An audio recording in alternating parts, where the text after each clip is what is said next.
Halo semuanya. Apa itu Cina? Anda mungkin mengatakan tanpa ragu bahwa Cina adalah sebuah negara. Namun yang ingin saya sampaikan kepada Anda adalah bahwa Tiongkok lebih dari sekadar negara.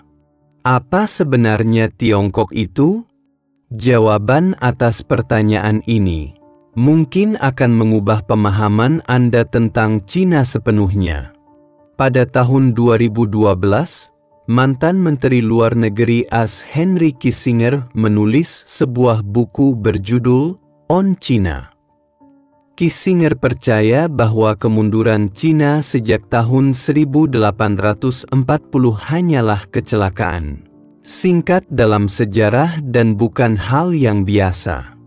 Ada banyak negara di dunia yang tidak dapat memahami model keberadaan Tiongkok dan sangat bingung mengapa Tiongkok mampu bertahan lama dalam sejarah. Cina selalu menjadi kekaisaran pusat yang kuat dalam sejarah, tetapi membangun kekaisaran yang kuat bukanlah monopoli Cina, karena bagian lain dunia juga telah melihat kekaisaran Romawi, kekaisaran Persia, kekaisaran Makedonia, kekaisaran Bizantium, dan kekaisaran Ottoman. Ini semua adalah negara ada kuasa yang terkenal, tetapi kekaisaran yang kuat ini berumur pendek. Bahkan kekaisaran Inggris, yang pernah dikenal sebagai kekaisaran di mana matahari tidak pernah terbenam, kemudian mengalami kemunduran. Mengapa hanya Tiongkok, selama pergantian dinasti feodal selama lebih dari 2000 tahun, yang hampir selalu mempertahankan persatuan dan tidak pernah mati? Mengapa peradaban Tiongkok dengan sejarah lebih dari 5000 tahun diwariskan hingga saat ini dan tidak pernah berakhir? Mungkin hanya ada satu jawaban terhadap pertanyaan-pertanyaan ini. Tiongkok bukan sekadar sebuah negara, melainkan sebuah peradaban yang menyamar sebagai sebuah negara. Sepanjang sejarah manusia, tidak ada satu pun kerajaan Eropa yang kuat yang mampu bangkit kembali setelah runtuh. Orang-orang kekaisaran tampaknya tidak tertarik untuk mengembalikan kekaisaran ke kejayaannya. Keturunan kekaisaran Romawi tidak menganggap diri mereka sebagai orang Romawi. Mereka juga tidak memiliki keinginan untuk membangun kembali kekaisaran Romawi. Faktanya, lebih dari separuh penduduk Eropa saat ini merupakan keturunan kekaisaran Romawi. Tetapi jika Anda bertanya kepada mereka apakah mereka memiliki ide untuk mengembalikan kekaisaran Romawi, mereka pasti tidak akan tertarik. Namun Tiongkok justru sebaliknya. Selama ribuan tahun, Tiongkok telah bersatu selama lebih dari 90% dari keseluruhan waktu. Tiongkok adalah sebuah kerajaan super yang lengkap dengan kohesi yang sangat kuat. Tiongkok telah mendirikan banyak dinasti, tetapi setelah runtuhnya tiap dinasti yang merosot, kekuatan baru yang bangkit akan menganggap penyatuan kembali negara sebagai tanggung jawab paling suci mereka.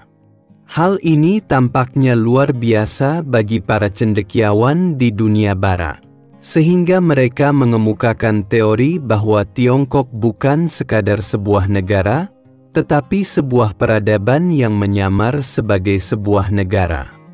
Mereka percaya bahwa Tiongkok sebenarnya adalah sebuah peradaban.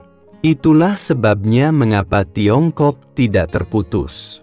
Kekaisaran Eropa hanyalah sebuah negara, sehingga pada akhirnya akan binasa.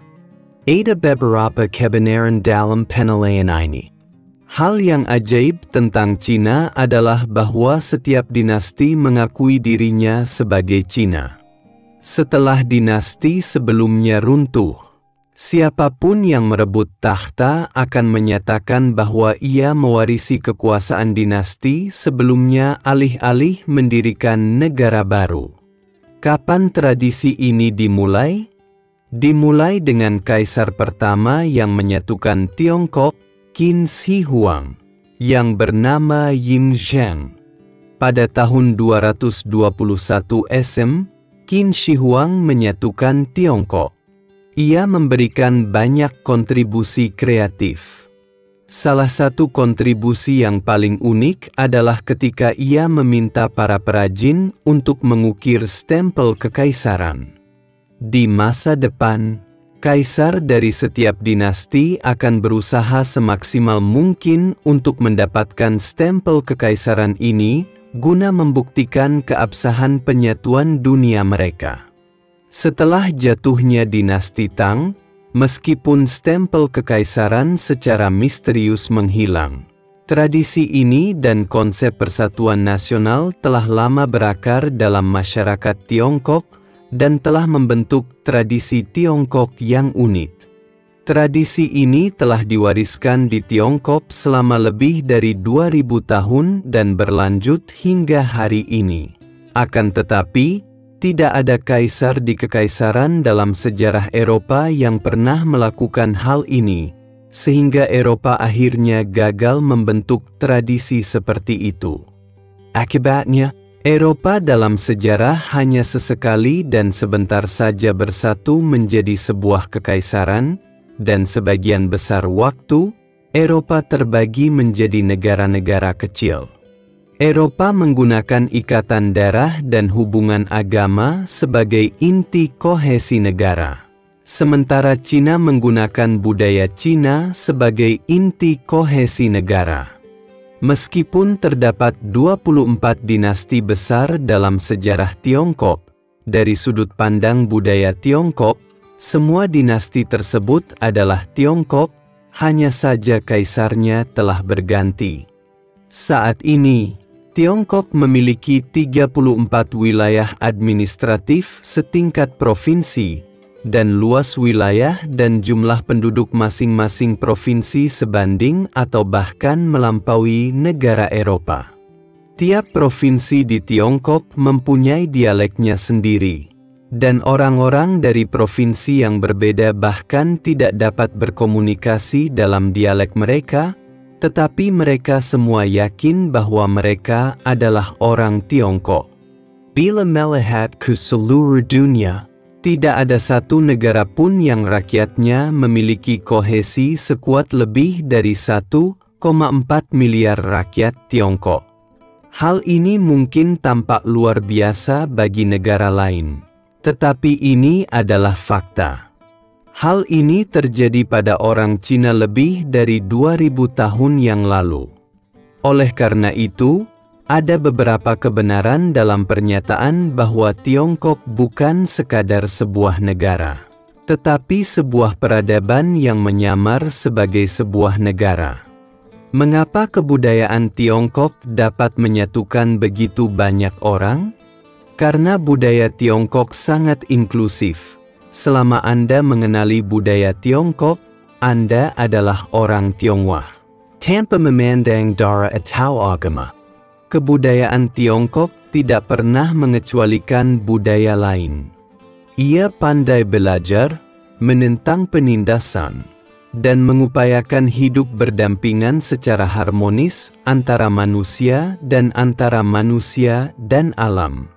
Ini mungkin menjadi alasan mengapa peradaban Cina mampu bertahan selama lebih dari 5.000 tahun di bumi. Selamat datang untuk berlangganan di saluran saya akan terus berbagi lebih banyak pengetahuan di sini. Sampai jumpa di lain waktu.